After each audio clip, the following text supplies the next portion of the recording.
So, how do I start off with this one?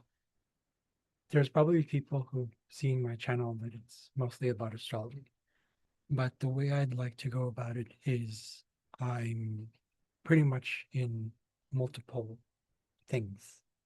Um, it'll resonate with people who resonate with it. If it doesn't, it doesn't. That's just what it is. But I wanted to talk specifically about, hopefully this will help you. That when it comes to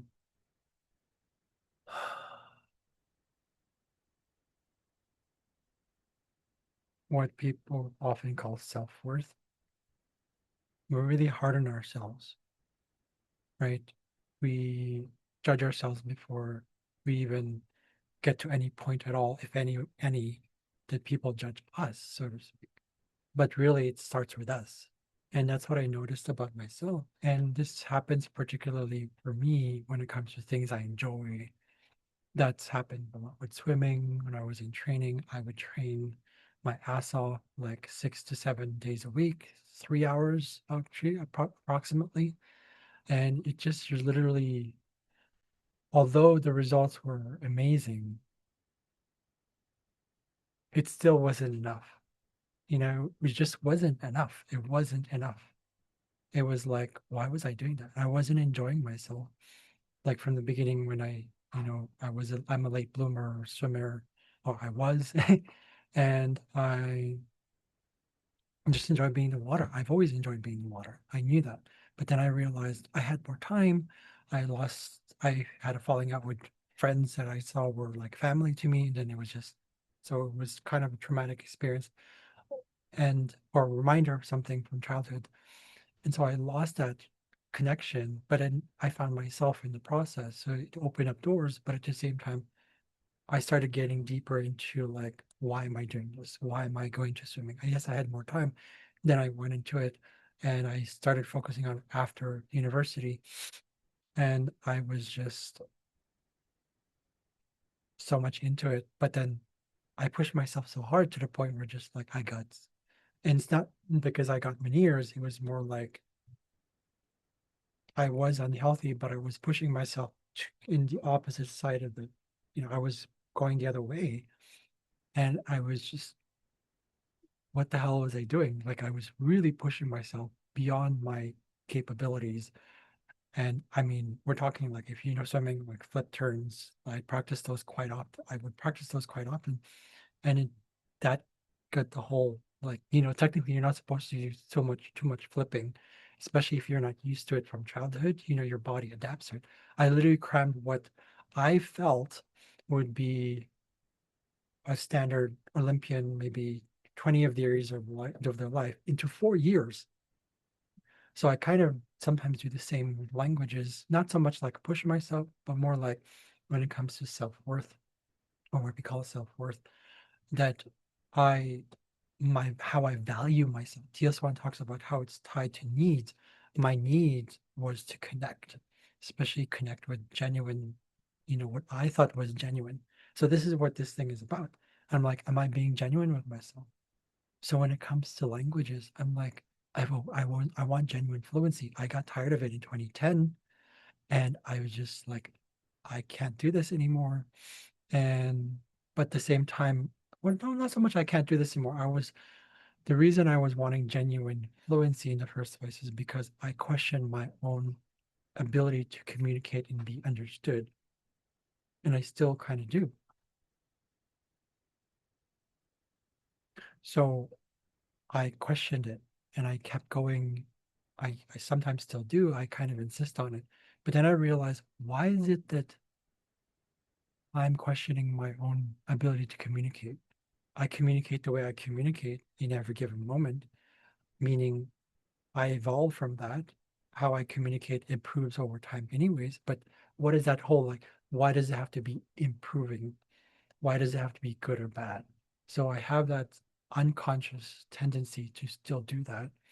But I notice I'm bringing it to the conscious, I'm bringing it out, and I'm going like, okay, I communicate the way I communicate now, just right now in this very moment, whether or Whether or not people understand it, it doesn't matter. The point is I am communicating to the best of my ability right here and now in the present moment. So this is why I mean I would overcompensate for communication even back then. I still kind of do sometimes. I chase people, and so I realize now that it's like it doesn't matter whether I get fluent in a language or not, or whether I get better at something or not. I'm judging myself for this worth that I'm supposed to have, like this how I value myself because I see that people don't value me, and it's tied a lot to work. It's tied a lot to not having, that, you know, $50,000 salary a year. It's tied to that. So, um, so the practice is surrendering to the ability that I have right now, surrendering to the moment. And that's why in my previous video, I had one posted about presence takes practice. Um, that's the most important, that's more important than anything else, I think, for me at least. So practicing just accepting what is and just surrendering to the whole I'm here right now. I can do what I can. Sure, I want to be genuinely fluent, but I don't have to resist anything else. So if someone, let's say, for example, translates in front of me, which typically I don't really like, what is that telling me? Am I resisting? Because that's what they're doing. I can't control that. But I can control how I feel about it. When I say control, I mean not necessarily control. I can see it as like an opportunity to be like, well, they're still connecting with me. They're still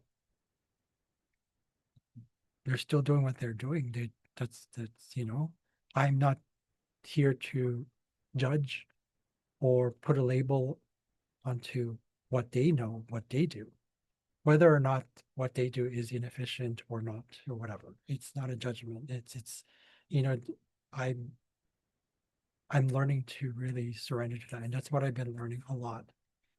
Um, so it makes me kind of wonder where I'm headed in terms of like languages. But then I realized I'm like, does it have to be heading anywhere else? It just could be right here in the present moment and just enjoy. So maybe the goal isn't anymore about the languages at all. It's not, I mean, fluency at all. I can still acquire languages the way I do, but it takes time. And, this is tied to this whole thing. I call it the age of choice, age of Aquarius, and right, the age of information. Although there's resistance to wanting things my way, I can't control what I can't control, meaning I cannot resist anymore. So I just wanted to share that. Mm. Thank you very much for all this. It's been a kind of more of a layered awakening, if anything. So, but thank you for watching. I'll see you guys later.